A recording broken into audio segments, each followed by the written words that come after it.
Hey folks, got something I want to try today. I've been thinking about sandwiches, like I always do, and I wanted to try to use this canned corned beef to make a Reuben. I don't think I've ever actually had this. I hope it doesn't. I hope it's not like spam.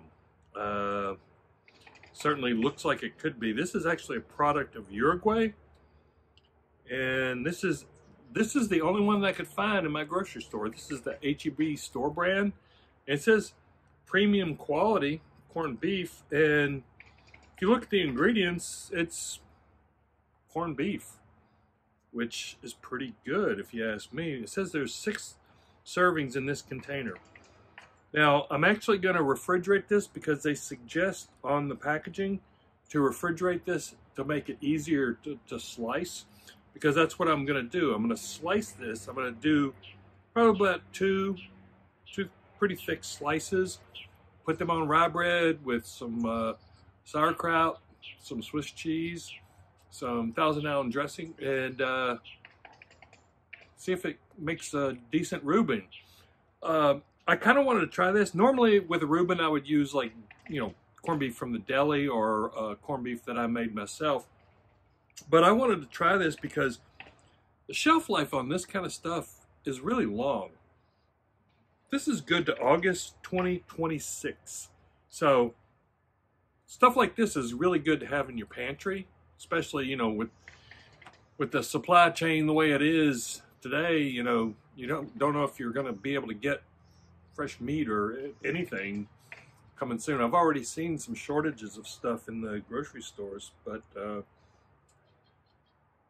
going to make this and we'll see how it turns out, how it tastes. If it's any good, I might try using it again to make like corned beef hash, because I love corned beef hash. So let's give it a look. I've got 2 slices of rye bread here, and this is the corned beef. Now the directions say to poke a hole in the top. I'm going to poke 2 just to be safe. That'll allow the pressure to equalize so that it comes out. So now there's a key on the can for opening this.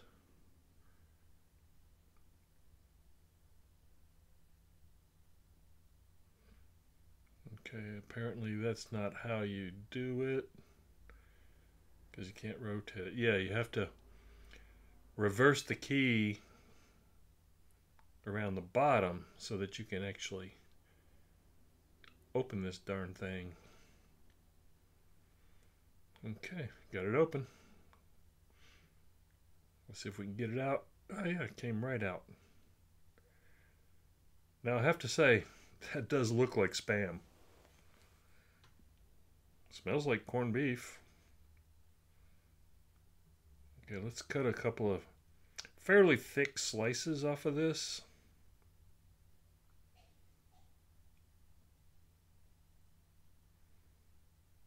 So that's about the size I'm looking for this sandwich. I gotta admit, it smells like corned beef. I mean, it is corned beef, but it has a good corned beef smell. Okay, get some Swiss cheese. So I'm going to use a slice and a half for this Reuben.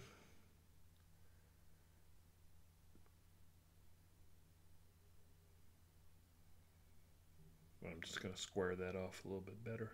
There we go. Okay, now let's add our corned beef.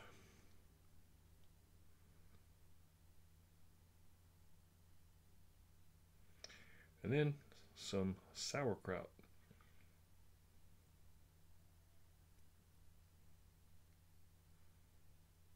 Gotta have sauerkraut on your Reuben.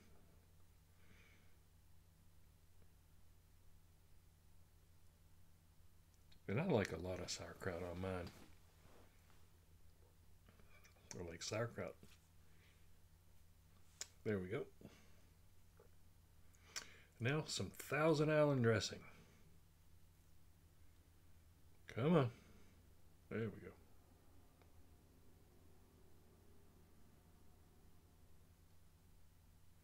Now let's get this on the griddle. Okay, got a tablespoon of butter down.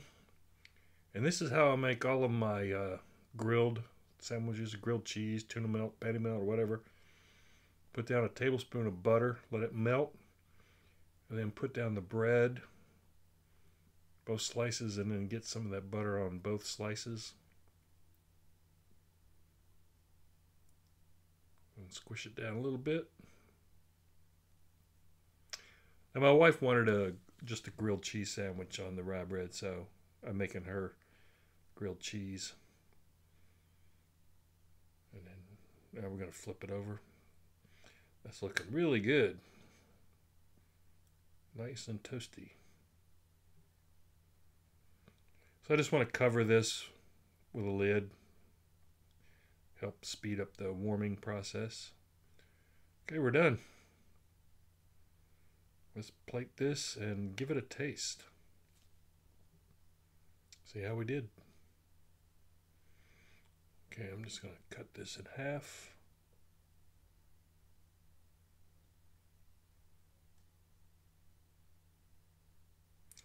And there's a cross section. Looks like a Reuben. Let's taste.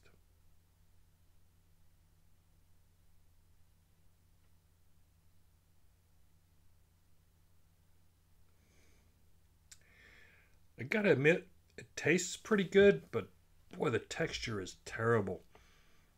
It's very mealy. I wouldn't suggest using this for a Reuben. I wouldn't. Thumbs down on this.